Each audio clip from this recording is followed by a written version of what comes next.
Hello, hello. Almost Shabbat Shalom. Rosh Hashanah behind us. Yom Kippur is in a couple of days.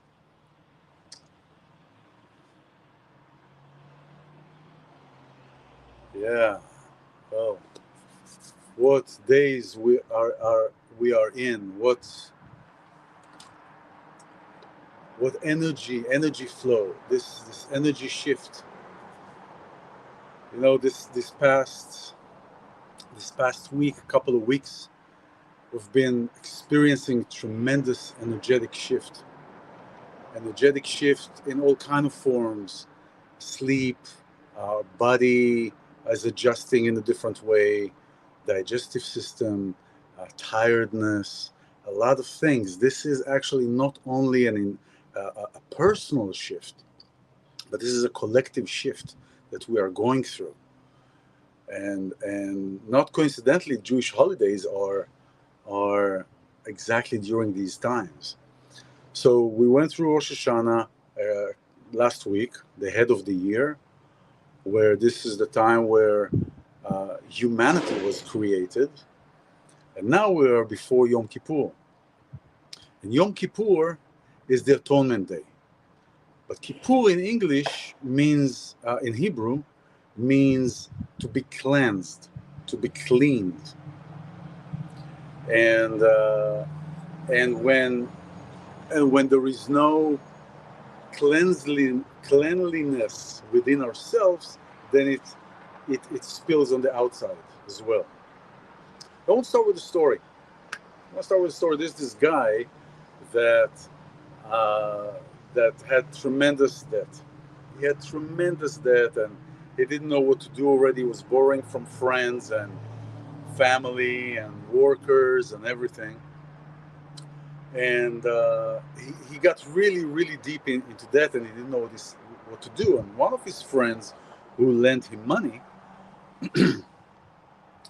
tell him, "What are you going to do? I mean, you owe me money, you owe a lot of people money. What are you going to do?" So the guy told him, "Listen, I'm already katzti b'chaim, which means I already kind of gave up on life because there's so much debt. I don't know what to do." So his friend saw that he was kind of losing it, and says, "Listen, I give you an idea.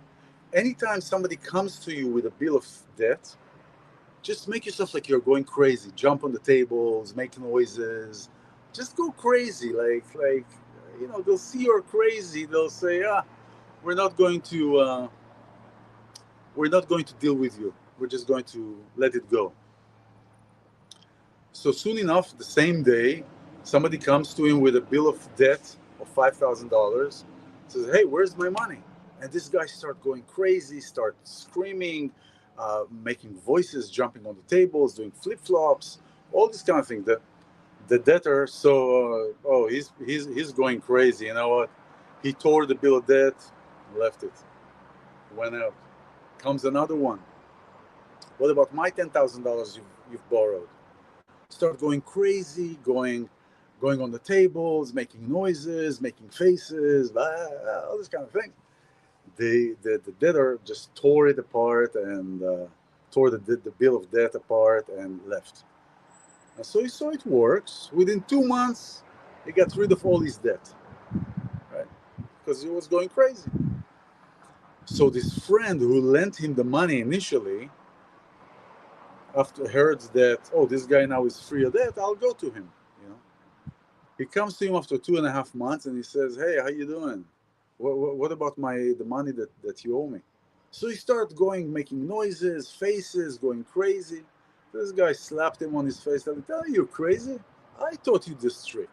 I told you this trick, so you're trying to use it against me? You forget where you come from?"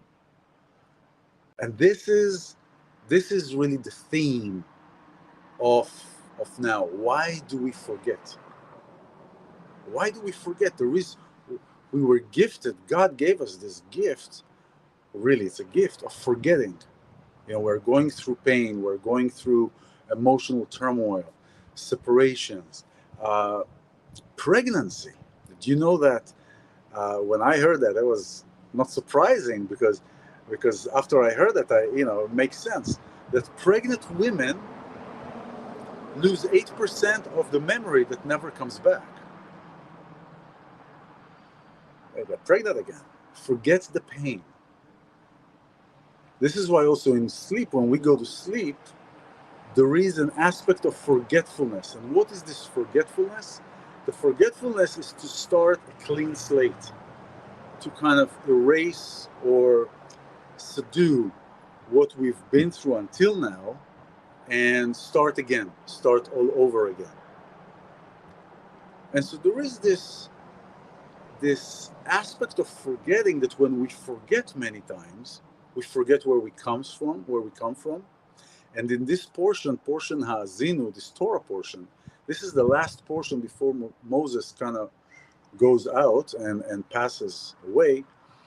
And he's talking to the Israelites and said, remember, you're getting too comfortable. Don't get too comfortable. Don't forget the rock that created you, rock meaning God.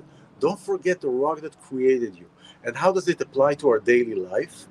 Our daily life is, how do we treat one another?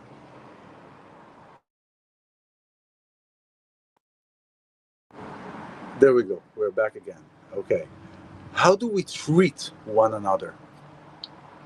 How do we talk to one another? We forget that we came here, that we are here to do good. We're here to empower each other.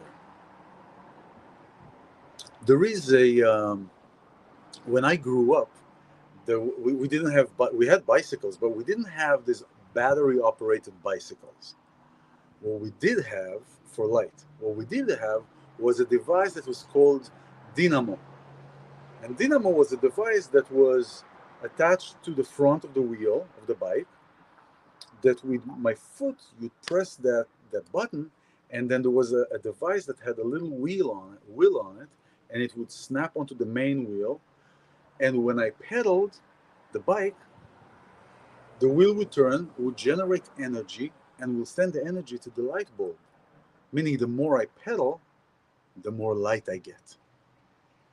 When you give to somebody, when you are in a mode of giving, we feel good. We feel good about this. We feel, I did something good. I did a good deed.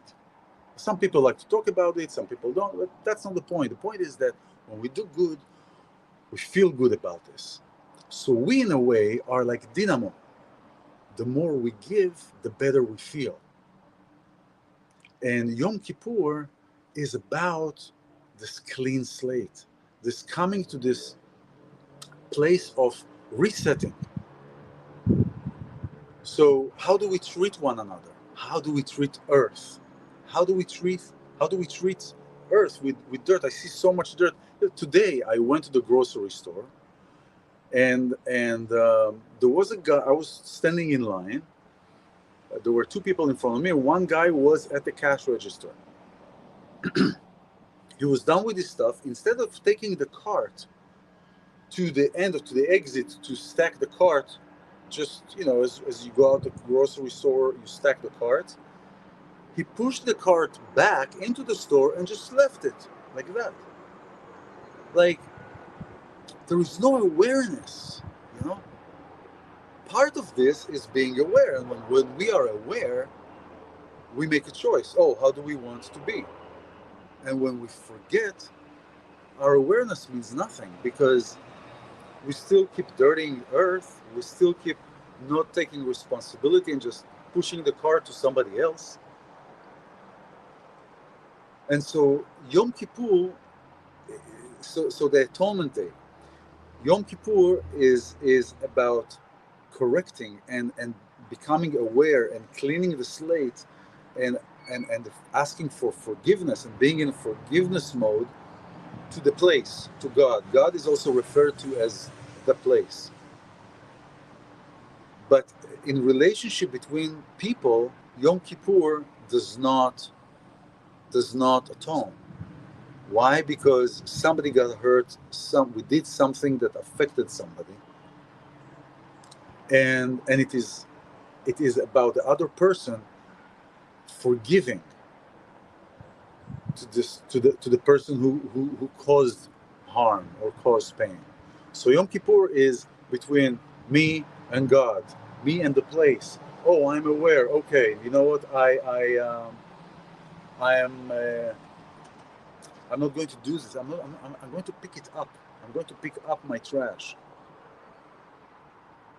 Being clean. Kippur comes from clean. And when somebody just leaves trash on the ground or just do stuff like that with a cart or stuff that is tactless or non-considerate, that just shows that they are not clean inside. That they're not clean inside, and because they are not clean inside, the outside is unclean or unaware. And when we are clean inside, when we clean everything inside, then we are aware of our surroundings, we are aware of the lay of the land, and we don't take things for granted. We take care of earth, we take care of how we are among other people. You know, I feel that this politically correct thing, which is something that today is just went out of hand, started, I believe, from a good cause. From a good cause of being aware of the other person, being mindful of the other person, being mindful and not just talking rude to somebody or trying to be considerate. Of course, then like everything else, it just went kaboom. And when we forget, when we forget, we use this forgetfulness, like in the story of the guy with the debt. When we use this forgetfulness against God, and against meaning not just actively, oh, I'm going against you, but in these actions of uncleanliness or not being aware, we go into all kinds of things and look at the world where it's happening. I want to talk about this, but I'll talk about this another time. I got this children's book that is being sold and is being recommended in the libraries of some schools. That is called an awoke book. That is teaching children on sexual behavior and sexual behavior that is inappropriate for children in elementary school. It has drawing and everything very explicit, very explicit. What's the difference between that and pornography, right? Now, I'm not judging anybody who is doing whatever, but to masquerade that as a allowing the children to decide what identity, what gender identity or sexual identity they have, and passing a law. California wants to pass a law that will be able to take parenthood away from parents who go against these teachings. This is what happens when we forget. We go cuckoo. So let's take these times, these energetic times where we're overflowing the bottleneck with energetic shift. Let's take this time to remember to come into our own greatness, to our greatness that is here to serve, to our greatness that is here to be aware of the other, to be considerate of the other. And that starts with us, because when we see our power, when we see our might, our godly might, we can move mountains, and we can be here as a dynamo, as a server for the others. So have a wonderful weekend. Remember, and Shabbat Shalom. Bye-bye.